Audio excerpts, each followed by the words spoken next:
sharp. Guys, good morning. Morning. Good morning. How are you?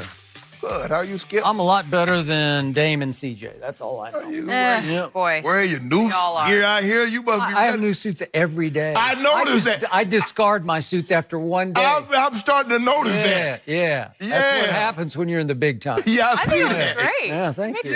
Mixing it up. I guess I need to get some of that wardrobe money in my budget. You got some competition, Shannon. I see. Look at it. Watch Look out. at it. Every single day, you just never know with you. Ernestine picked it out. You didn't do it. No, Autumn did. No, Ernestine, like, Skip, I think you look great at that. Because you'd come out here in black every day if it was left up to you. That is true. I'm trying to do that today. We've got a lot to get to on today's show. Is LeBron trying to put an end to the Lakers drama? Because, boy, we have had a lot. And did Ezekiel Elliott cost himself a big contract? We'll talk about him soon, but we are going to start with the Warriors. They made history last night, becoming the first team since the 1960 Celtics to make 5 straight NBA Finals. The Blazers raced out to a fast start for the third straight game and led by 17 late in the third quarter, but once again, they could not close it out. Steph Curry, Draymond Green each had triple-doubles to lead the comeback, with Steph finding Draymond for a dagger 3 in the final minute of overtime. Damian Lillard had his best game in weeks, but missed the potential game winner at the buzzer. The Warriors have now won 5 straight games since Kevin Durant went down. Shannon, will the Warriors be able to blend KD back in with this team in the finals? Sure, they can. They blended him in when he arrived, Skip. Remember, they had played 2 years before KD got there. Went 73-9. Steph was a 2-time league MVP, and they blended him in. His first year there, I think they went 68-14, 67-8, something like that. They won like 68 games. They're a little off the 73 win total. So sure, they can. They're different with KD. They're not extremely right. They're just not better. I just believe, and Draymond kind of echoed what I've been saying. Yes, they're a great team. Yes, they believe they can win without KD. KD virtually makes them unbeatable because they got a guy when the rubber meets the road, need to meet the road. He can go get you 35 in the ISO situation.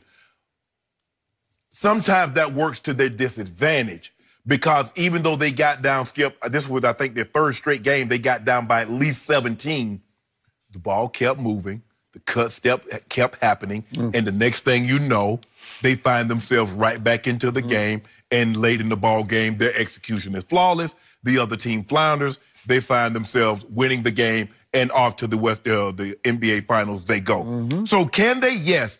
But, Skip, I think a part of them deep down, they don't want KD to come back. I agree. They want to show that they're much more than a Kevin Durant team. Because they want to, because you see Steph, now Kevin Durant was playing great before he got hurt. I don't know if he's playing any better than what Steph Curry played the last 5.5 games. Obviously, he's a better player. He's just a bigger man, harder to stop. But I don't know that he's ever played any better than Steph has over this stretch. No, Skip. 37, a triple-double. Steph Curry had 13 rebounds last night. There's no way. Portland ought to be ashamed of themselves. It was a tour de force. It was. I think they want to show. Draymond echoed it. Draymond told the man to his face, we won before you got here. I told him that. We'll win after you leave. December. Yep. I ain't talking about boss either. So I think a part of them, Skip, they're saying all the right things. They're putting their best foot forward. Yeah, we need KD. We'd love to have KD back. For that matter, we'd love to have Boogie back. But I think a part of them deep down, they really want to do this thing without them. Yep. Without KD especially. Yep. Because over the last 2 years, oh, if y'all didn't have KD, y'all would have lost. Oh, if y'all didn't have KD, this would have happened. They said, okay, we don't have KD now. And we swept to the Western Conference Finals. So I would like to make one point of order before I answer Jenny's question. Yes. The point of order being that as I watched on ESPN last night, the post-game celebration, Western Conference champs, Doris Burke presiding in the locker room, or at least in a part of the locker room. Yeah.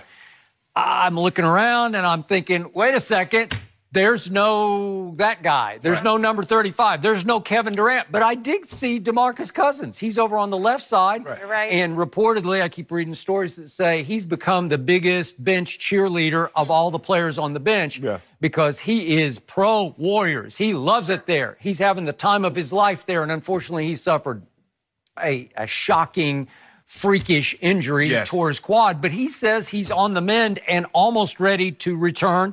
So this team now has 9 days to get ready for game 1 of the finals, probably against Milwaukee, but we don't know that for sure. But the point is, DeMarcus is saying, I'm going to be ready for the finals. Well, he's ready to be part of this team because he was there last night. Where was Kevin Durant? Seriously. I don't know if he travels, Skip. Maybe it's a situation they don't want inflammation. They don't want it to swell. Whatever. I don't know.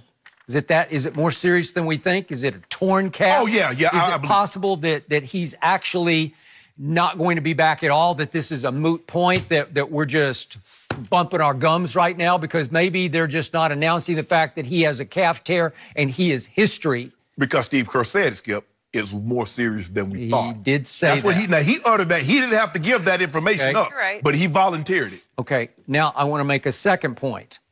I want to remind everyone that the team you saw last night is, well, it's not the same team, but they still wear the same uniforms of a team that lost 6 times during the regular season at home by 20-plus points.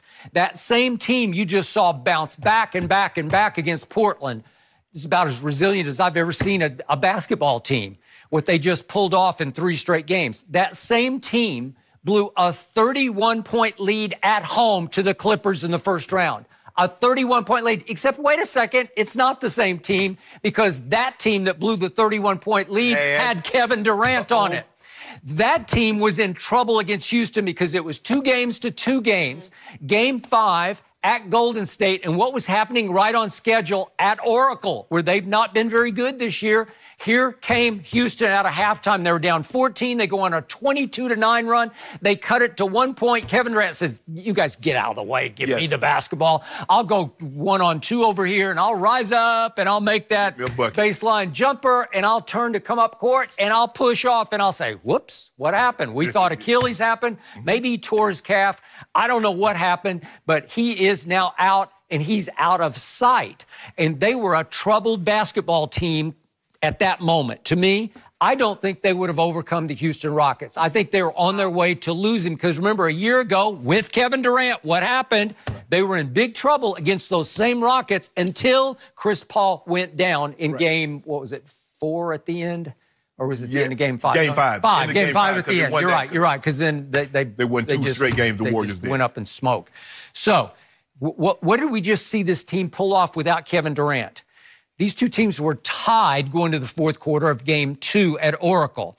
The Portland at home was only down 3 going to the 4th quarter on what night was it? Saturday night. And then last night, Portland was up 8 going to the 4th quarter. Again, at home. So the last 2 games are at home. They have led in these 3 straight games. Portland's led 17, 18, and 17 last night. And somehow the Warriors, without Kevin Durant, without DeMarcus Cousins, and last night without Iguodala, roared back and won all 3 games. That is phenomenal.